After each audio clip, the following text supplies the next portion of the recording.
I'm not gonna lie guys, I got something to say. Something that is critically relevant for the next decades of our lives as NBA fans. I don't mean to overstate, but I truly think we're witnessing the phasing out of mentality when it comes to the winning formula in the NBA. Ladies and gentlemen, say goodbye to the super team era.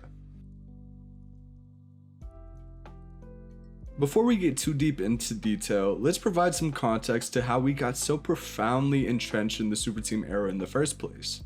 The super team ideology usually refers to a team's acquisition of 2 or more Hall of Fame caliber players through free agency or trade in the hopes of winning a championship in the smallest amount of time possible, although the definition varies.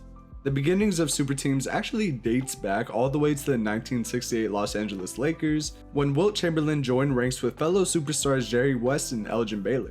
This type of super team is non-traditional in a sense, due to only one player being added to an already stacked roster, but as we saw in Kevin Durant's decision to go to Golden State in 2016, sometimes generational players can be made an exception when it comes to them taking their talents to another franchise. Other early version super teams include Bill Russell's Celtics, the 80s 76ers team with Dr. J, Moses Malone, and Charles Barkley, Bird Celtics in the 80s with Robert Parrish and Kevin McHale. On the other hand, this super team ideology has grown more dangerous as we see an increase in the amount of failed super teams. And considering these teams take a vast amount more time, money, and attention than their counterparts, it can make it all the more heart-wrenching when they go haywire. Some of these past failed super teams include the 90s Rockets with Olajuwon, Barkley, and Drexler, or the 2003-4 Lakers with Kobe, Shaq, The Glove, and a 40-year-old Karl Malone. Then again with the 2012 and 13 Lakers with Kobe, Dwight Powell, and Steve Nash, along with quite possibly the Brooklyn Nets. Definitely the hardened version of it anyway, but again, more on that later. Now, let's hone in on the prime of the super team era that we've witnessed for the past decade and a half to discover why the approach was so appealing, as well as to why it inevitably is being phased out for a more traditional approach. We're going to start off with a recap of how we got to this point in the NBA, and then I'll explain a little more about what I specifically mean when I say it's the end of the super team era. So, if you'd rather just skip to the more commentary part of the video, the timestamps are always in the description, but let's go ahead and get into it.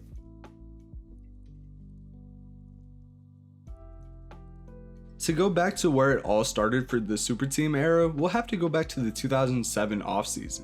The Boston Celtics front office, spearheaded by legend Danny Ainge, had their eyes on top prospect Kevin Durant before the results of the lottery came out. Although when he landed the 5th overall selection, Ainge opted to make the blockbuster trades to acquire both Ray Allen and Kevin Garnett for the 5th pick and a plethora of rotational players. This was a high-stakes gamble at the time, a point most modern-day super team orchestrators often fail to realize. Staking the next half-decade on the back of 1 to 2 players is never a great idea, and without expert-level detail work, it can destroy a franchise's future faster than it appeared to save it. Not only did the Celtics' decision usher in the super team era, but also reintroduce the trend of big threes, which became a near requirement for any team wanting to compete for a title from that point forward. The Celtics made this move to pair KG and Allen to their established piece of Paul Pierce, all led by a young Rajon Rondo. This type of move led to some backlash from more traditional fans of the NBA that prefer superstars to not adopt a "if you can't beat them, join them" type of attitude. The early returns of this decision was fantastic, however, so it attracted a lot of people to follow suit in the years to come. As in their first season together, the new-look Celtics finished with a 66-16 record and defeated the Lakers in 6 games to win the 2008 NBA Finals.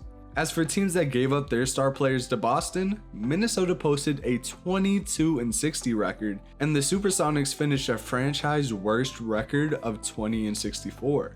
Parity seemed to be at an all-time low for the league, while popularity began to ramp up once more, which is of most importance for the league offices. So, thus began the super team era.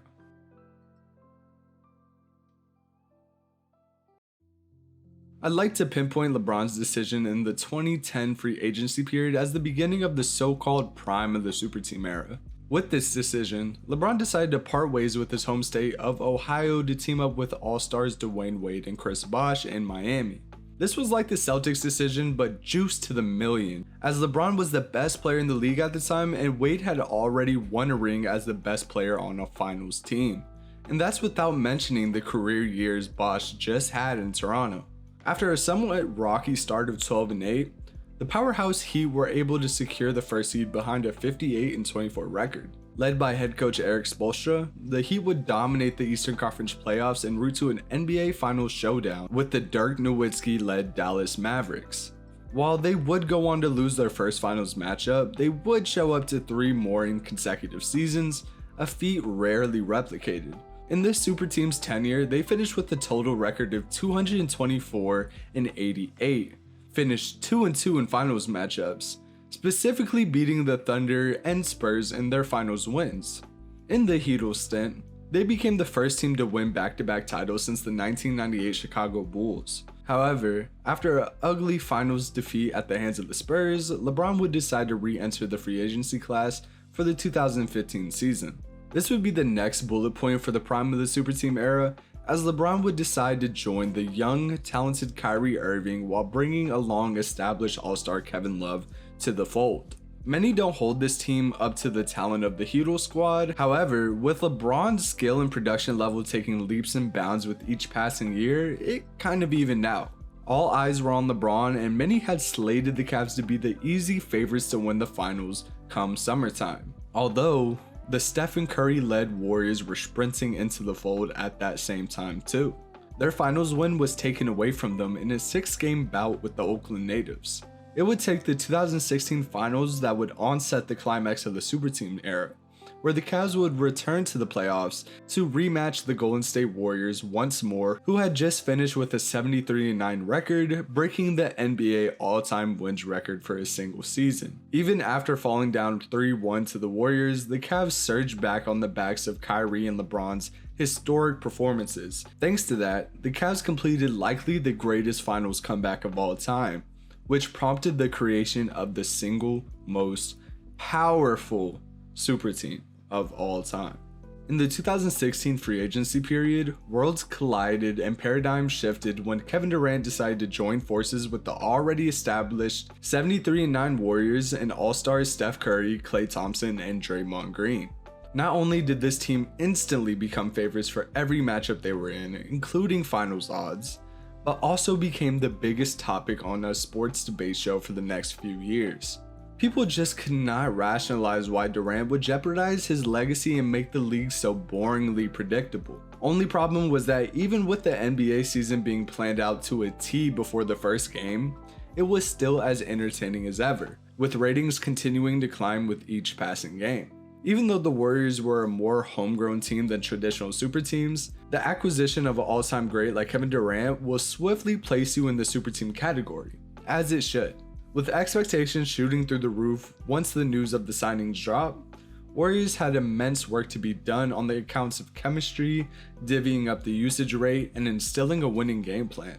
Durant caught the brunt of NBA fans' criticism thanks to his defeat at the hands of the Warriors in the previous team's playoffs. But as you may know, winning cures all in the land of basketball. And thanks to this team's 67 wins, the criticism had begun to subside in the minds of Warriors players. Additionally, the 2016-17 Warriors squad broke numerous NBA records, including games won by 40+ point margins, and most games without back-to-back losses, among other things. The team's lineup consisting of Curry, Klay, Iggy, Dre, and KD became known as the Death Lineup or the Hampton Five, and as the postseason began, the Warriors shattered the record for the best start to a playoff run with 15-0, finishing an overall 16-1 to win the 2017 NBA championship over the Cleveland Cavs. In this matchup of dual super teams, there was a shared NBA record of 7 All-Stars in a single finals bout with KD, Klay, Steph, and Dre for the Warriors, and Love, Kyrie, and Bron for the Cavs. The following year, the paradigm shifted again as Cleveland opted to trade Kyrie to Boston in return for point guard Isaiah Thomas. This greatly handicapped the now unsuper-teamed Cavs. However, the Warriors were still as strong as ever. While the Dubs didn't finish with the number 1 seed in the West, they still went on to defeat the first-seeded Houston Rockets in the Western Conference Finals. Off the momentum from the series win, the Warriors would go on to sweep the barely crept-in Cavs, making them 2-2 on NBA Finals appearances and wins in Durant's addition to the team. In Durant's final year with likely the greatest super team of all time, the Warriors took their all-star additions a bit further with the acquisition of DeMarcus Cousins. Because of this, the Warriors became the first team in 42 years to start 5 all-stars for a single team. However, the injuries began to rain down on the Warriors after they subsequently lost Cousins, KD, and Klay in the playoff push that led to their defeat against the stout Toronto Raptors team led by Kawhi Leonard. This would conclude the pinnacle of the super team era, and with Durant departing from his dear Warriors in favor of the Brooklyn Nets, thus began the end of the super team era. So let's get into it.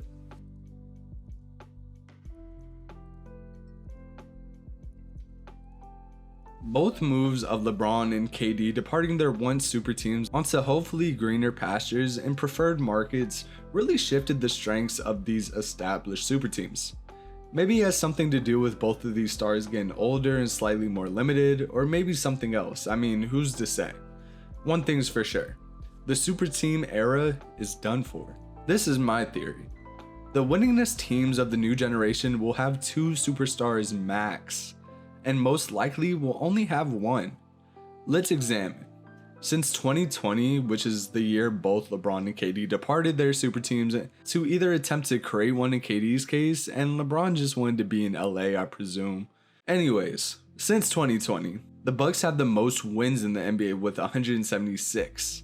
I mean, technically you can argue the 3 All-Stars argument for this team based on history, but I think we all know it's really just built around Giannis as a superstar rather than the 3 All-Star method with an aged Holiday and Middleton. Next, we have the Suns, which is really just the pairing of D-Book and an extremely limited although productive version of CP3, so again, checks the boxes of a non-super team. Then we have the Nuggets, which is all centered around Jokic, but if you want to throw some consideration for Jamal Murray, I won't stop you. Then it's the 76ers with Embiid and Harden, Jazz from the Gobert and D. Mitch years, and that rounds out the top 5 total wins over the last 3 seasons. So, as you can see, this era is more about securing the best player you can find and molding the team to fit their strengths and to cover their weaknesses. Even if we look at last year's finals matchup, the Celtics versus the Warriors, those teams both followed the model as well. The Warriors had given up on pairing high-end talent with Stephen Curry, even though they supposedly had the opportunity to trade for KD back, and instead opted for young talent and solid role players that complement the system, which revolves around Steph's talents. I mean, technically Wiggins was an all-star though. And for Boston, they had an opportunity to trade for KD this past offseason as well, and opted not to in favor of retaining their role players that strongly complement their superstar duo. The Celtics probably have the most talented pairing of superstars you'll find in the NBA today, but they still don't exceed that 3 all-star mark, so they too fit my theory. My theory also extends into the rest of the NBA. I like using teams who had an opportunity to trade for KD and decided not to as an example in a lot of my explanation for this, so just bear with me.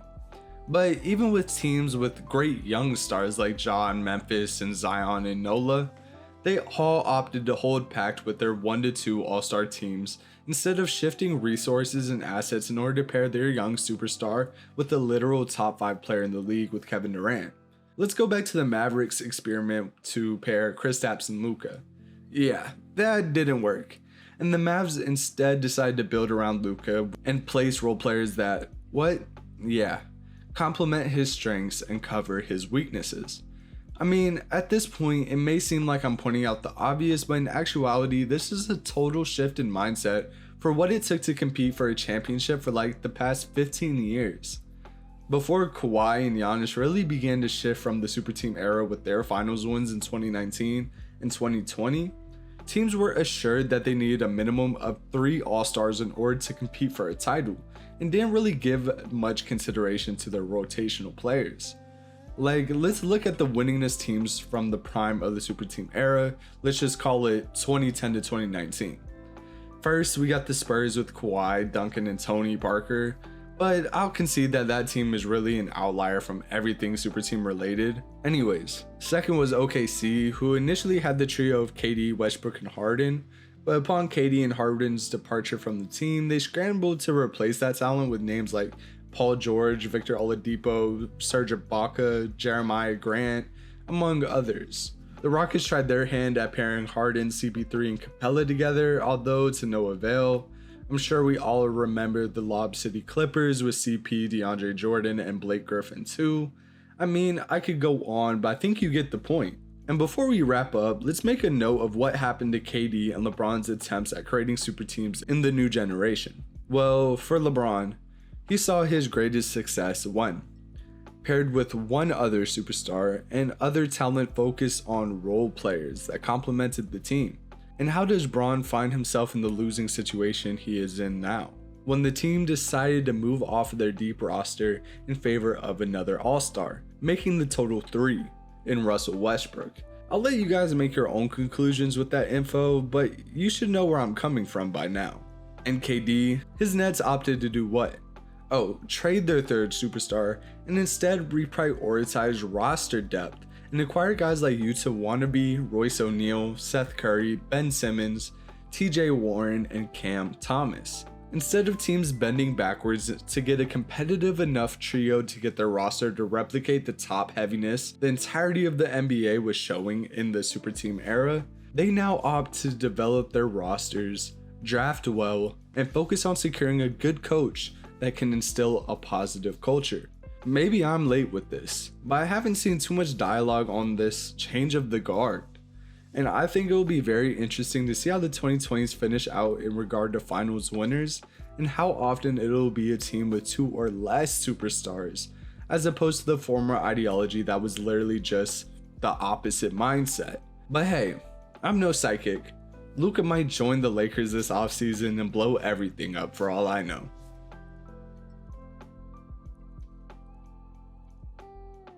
Well, to start off, thanks to all of you who made it through that trek with me and made it out the other side. What do you guys think? Am I just stating the obvious here? Do you see how this is a pretty gigantic change for the NBA considering the past generation of winners?